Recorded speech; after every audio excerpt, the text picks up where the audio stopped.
Thanks. I remember seeing the trailer for this thing years back, and I was a little bit bummed that it was only on Xbox. It looked super charming and adorable, and while it didn't strike me as like the next Mario or Banjo or Spyro or whatever, it still looked like a solid platformer. One that's being put out in a time where we desperately need platformers. Unfortunately, I don't have an Xbox One, though. I've never been an Xbox guy. I'm all about PlayStation and Nintendo. I literally only have a 360 because I scored one for like $30 and I use it just to play Banjo. It's practically a Banjo machine. My Nintendo Switch, on the other hand, that's where I'm at. So imagine my excitement when they showed that Super Lucky's Tale was coming to Switch. Dude! Listen, you live by the Metacritic, you die by the Metacritic. You live by these dumbass review scores, you die by these dumbass review scores. And when is it going to take some of these people, in particular PlayStation fans, who spent years bragging about bangers and bragging about Metacritic scores and review scores, what's it going to take y'all to just enjoy a fucking video game just because you like it? It's pretty clear I never understood the concept of letting others or letting reviews dictate what you enjoy. I've enjoyed games like Crackdown 3 and State of Decay 2. Didn't review well. I still thought they were fun as fuck, especially State of Decay 2. I still think that I thought that game was addictingly great. It doesn't matter what somebody else who played the game thought. But in this case with MLB The Show, a game that reviewed well when it was exclusive, then somehow, even though it's the same game with better visuals, now all of a sudden it's average according to these media reviewers.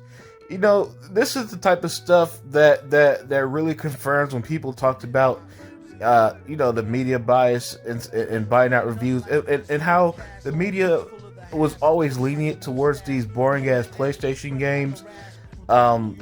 And I mean, and now that a game goes multi-plat, all of a sudden, the same game made by the same studio that's released every fucking year, now it's average, and these PlayStation fans are giving it negative user reviews and all this other goofy shit, because reviews are stupid as fuck.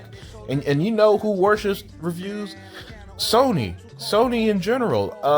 As you're gonna see proof in this video, where or one of their studios guys or somebody who probably said that Sony cares too much about review scores. So, and that's why a game like Days Gone sequel was denied. Well, we're getting State of Decay 3, which is going to be better than ever now that it has full Microsoft backing as a first-party studio. Why? Because even though the game, quote-unquote, didn't review well, still had millions of players thanks to Game Pass and the Xbox community of gamers, and now it's on PC. Those gamers enjoyed the fuck out of an awesome game because reviews do not matter. However, when you live by the review score, you die by the review score. So now all those people who bragged about the show, you probably hate it now. You know, you're probably sitting there thinking the game is trash, this and that, when this is just another I told you so moment. Shout out to my brother E-Rock X. 2021 is the year of vindication, and this is another one. You know, he was the first one he wasn't the first one, I shouldn't say that, but he was one of the few that I saw who's called it years ago. He had this brilliant video with Super Lucky's Tale, where the same people who reviewed it for Xbox was like, oh, I'm not really into the game, I don't really play it on Xbox. And then when it went to the Nintendo, oh, this game is so charming. Oh, this game is a lot. It's fun, and it was like the same shit, but in reverse happened with MLB The Show. It's a dope sports game for those who enjoy it. While I may even jump into sports games again now that they're all on Game Pass, because although I hate the current model for sports games and all the crap they've been pushing, now that they're on Game Pass, there's no real financial risk to it anymore. But yeah, I just wanted to point out, you know, Sony cares too much about Metacritic, and it's going to affect them. That's why they greenlight the fucking remake of The Last of Us, an 8-year-old game that they've resold you and remastered already on a PS4. that you could just play backwards fucking compatible, but they ain't gonna give you no next gen upgrades. They gonna sell you that bullshit again, but turn down a sequel to their own game because it didn't review well enough. You know, and you know that mentality has killed games. Um, and it's this weird focus. Some gamers that put on review scores that I'll just never understand, because at the end of the day, play a game you like.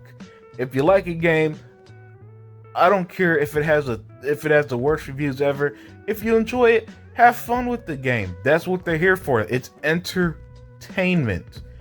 And when people try to, when people got duped into trying to treat entertainment as some, I don't know, I would say art form, but that wouldn't be the right word. But as this I don't know, almost medium where it should be taken overly serious, and if you don't, and if it's not X amount of Metacritic, usually 80 or more, then it's trash. Oh, I don't play that trash.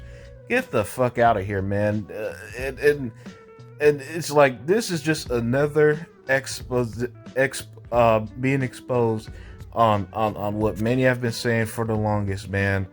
Nintendo held the no standards, Sony has held the low standards, and Microsoft and Xbox is held to high standards.